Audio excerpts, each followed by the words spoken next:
சென்னையில் அரசு சேவை இல்லத்தில் 13 வயது மாணவியை விடுதி காவலாளி பாலியல் தாக்குதல் செய்திருப்பது அதிர்ச்சி அளிப்பதாக உள்ளதாக பாஜக முன்னாள் மாநில தலைவர் அண்ணாமலை கண்டனம் தெரிவித்திருக்கிறார்.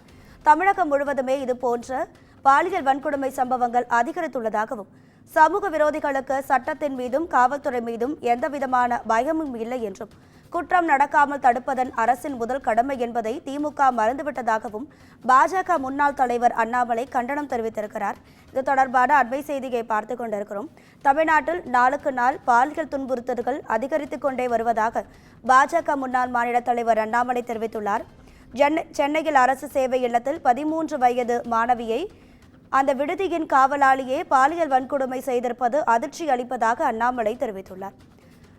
சமூக விரோதிகளுக்கு சட்டத்தின் மீதும் காவல்துறை மீதும் சிறிதும் பயமில்லை என்றும் குற்றம் நடக்காமல் தடுப்பதுதான் அரசின் முதல் கடமை என்பதை திமுக மறந்து போய்விட்டதாகவும் அண்ணாமலை தனது கண்டனத்தை எக்ஸ் தளத்தில் பதிவிட்டிருக்கிறார்.